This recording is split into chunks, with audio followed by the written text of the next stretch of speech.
Hello, my brothers and sisters, and welcome to Rev.hagen's Horrific Cinematic Dissection. As always, I'm your host, Rev.hagen, and as always, I'd like to welcome our listeners at SCRMradio.com. That's Scream.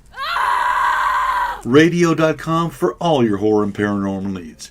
Now, today we're going to be reviewing 2013's Residue, directed by Rusty Nixon, and starring James Clayton, Taylor Hicks, and Matt Frewer, a.k.a. the 1980s Max Headroom. He was also in the miniseries The Stand on the Sci-Fi Channel, as well as Watchmen, and appeared as one of the Four Horsemen in Supernatural, as well as a slew of other appearances that he's made over the years.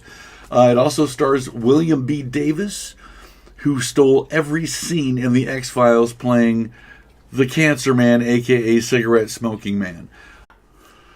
Residue is about a private detective in L.A., played by James Clayton, who's hired by a low-level underworld boss, played by Matt Frewer, a.k.a. Max Headroom, to pick up a package, a very important package. And through a weird series of events, he ends up not being able to deliver it and holding on to the package.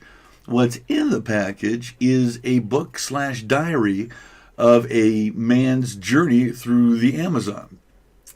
He soon discovers, our PI does, that when he starts reading this book, because he kind of is like, well, what is this all about? Starts reading the book.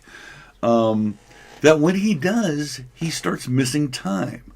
And he can't trust his own judgment. So he starts filming himself with his cell phone and a couple other cameras to make sure that he stays on target.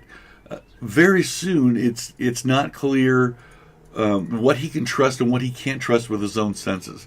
He starts seeing things. He starts reliving moments from his past.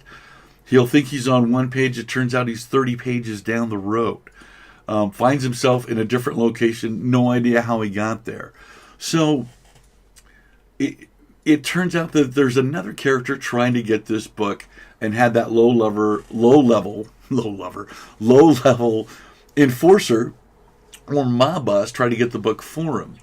It also turns out that very few people, I should say, have actually made it through this book without meeting strange and untimely deaths. It not only affects our private detective, but his daughter, the people that lived near him in the small little apartment complex he lives in. This book is just bad news.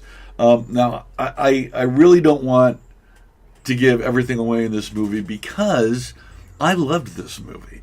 I thought it was fantastic. It showed me one more time that you don't have to throw a ton of money at a movie to make it a really good movie. Everybody who played in it played it with heart. There was decent character development in this movie. When I first started watching it, I was like, oh man, another one of these. Do you know what I mean? Another wannabe kind of film noir flick. But they pulled it off, in my opinion. Again, I liked the acting. Loved the cameos by the two big guys. There's a third cameo in there that I'll leave to you to find yourself. But I can't recommend this movie enough.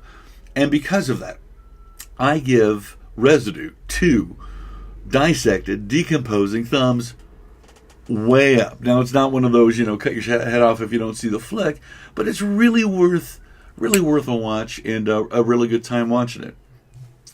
So that's it for this edition of Reverend Hagen's Horrific Cinematic Dissection.